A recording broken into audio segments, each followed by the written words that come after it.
Hey everyone, it's Lexie. So in today's video I'll be sharing with you all of the books that I plan on reading in the month of October. So I feel like October is going to be a bit of a crazy month. As you can see, I had my surgery. I'm now in this type of splint here, but I'm still not allowed to use my hand in any shape or form, so I'm very much limited in reading ebooks on my iPad because I can't really hold anything with this. These are books that I was able to get or find ebook versions from the library, so these are the reasons why I chose some of these, but I think they also kind of fit in with the fall atmosphere, which I'm really excited about. I feel like this is a bit ambitious because again, October is going to be a bit of a crazy month as well. I have like midterms and everything like that, so I'll be kept on my toes, but I'm really excited for all these books. They all sound really amazing, so let's go ahead and dive right in. So starting out, this is a book that I am currently reading right now, and it is Crooked Kingdom by Leigh Bardugo. This is the second book in the Six of Crows duology, but now I hear rumors that there's going to be a third one, so who knows. But basically the premise of this story is that it takes place in the Grishaverse, and we follow this ragtag team of misfits, how they go on heists, and it kind of takes off from there. But I am enjoying this book a lot better. I've read Six of Crows when it first came out and I didn't really like it, and then me and my friend are rereading, or I'm rereading like the trilogy, and then we're gonna read the Six of Crows duology, and then we'll watch the TV show together. But yeah, I've read Six of Crows when it first came out and I didn't like it, but I did enjoy it a little bit more the second time around. But I'm definitely liking Crooked Kingdom a lot more. And what I would say, like, my criticism for Six of Crows was that you would get the character point of views and you'd get 5 pages of plot progression and then like 15 pages of character background. So I felt like it was very disjointed because you'd have like some plot development and then you get this info dumping of all of this character's background, which I didn't really enjoy as much. So yeah, definitely liking this a lot more action packed. Like I said, I'm reading this one on my Kindle because, like I said, it's a little bit easier with my hand and for note taking because I can just like highlight things and then I kind of know, and then once I'm able to use this hand again, I can put it all in my like reading notebook, which I'm excited about. But yeah, I'm happy to kind of be done with the Grisha books so far because I did read ahead with this one with my friend just because I knew it would be a busy time. But yeah, I'm liking this one a lot more, so I'm excited to kind of, you know, officially be done for a while. Next up, I have the Tales and Teacups book club picks for the months of September and October. And again, I didn't get to this one in October because I was reading all of like the Grisha trilogy and Six of Crows, but I'm really excited for this one. This one seems like it's going to be amazing, and it is The Secret History by Donna Tartt. I feel like this is the perfect kind of fall read because it is like dark academia mixed in with murder. So I think it follows like these group of classical students that get kind of wrapped up with a charismatic classics professor in a college, and it kind of, you know, things go kind of beyond the boundaries of normal morality.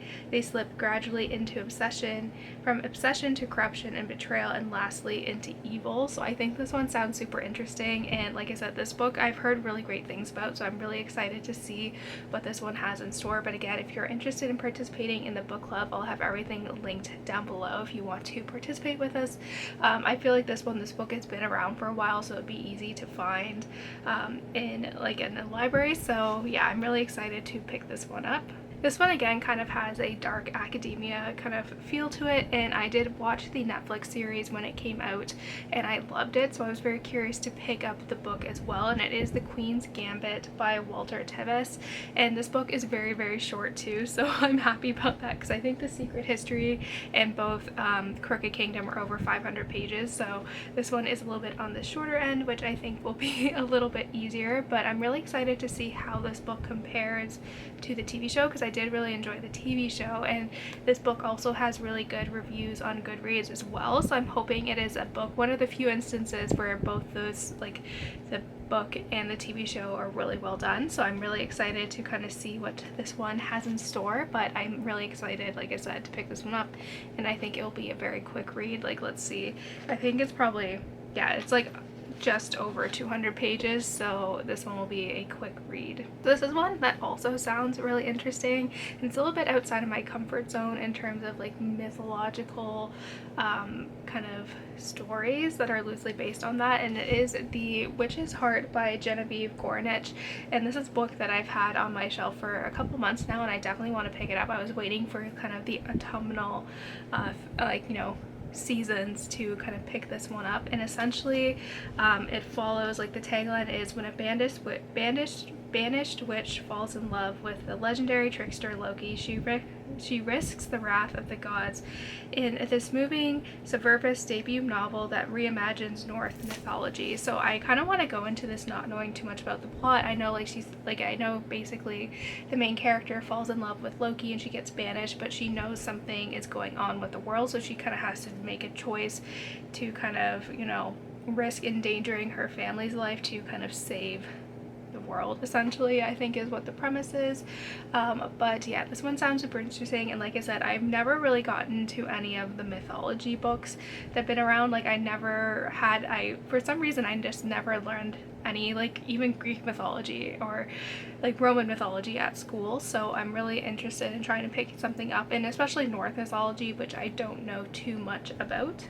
And lastly, I have When the Stars Go Dark by Paula McLain, and this is one that I am super excited about, so I'm just going to quickly, it basically follows this girl who was adopted, and she's kind of dealing with her own, she's kind of had to deal with the fact of kind of being kind of thrown into like the adoption world, and as she's adult, she becomes a missing persons detective in San Francisco, but when tragedy kind of strikes back in her hometown, she ends up going back there, and not only is she dealing with a case that is eerily similar to what she experienced as a child, she also is kind of, you know, dealing with her, like, own traumas as well, which I think sounds super interesting. Like I said, this one, I haven't really read like a kind of thrillery, like, novel in a while, so I'm really excited about this one. I think it sounds super interesting.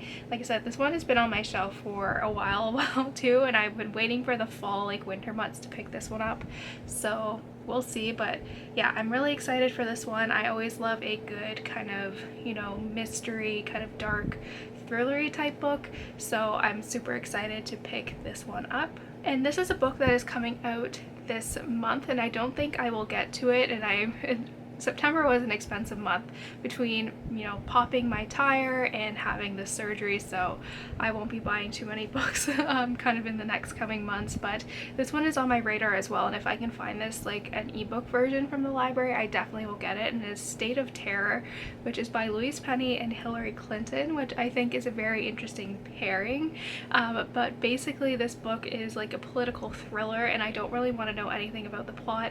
I just think it's just an interesting, like, a group of authors, because I love Louise Penny, I love the Inspector Gamache series with all my heart, so I was very curious to see how this book will kind of work out. And I have read other books written by Hillary Clinton, so I'm very curious to see how this one goes. But this one is on my radar. I don't know if I'll necessarily get to it this month or not, depending if I can find an ebook version from the library, but we'll see. But I'm excited for this one as well. So that's it, guys. I hope you guys enjoyed this video. Let me know in the comments below what books you will be reading this month and all of that fun stuff. So yeah, thank you guys so much for watching. Don't forget to give this video a thumbs up, and I will see you guys next time. Bye, guys.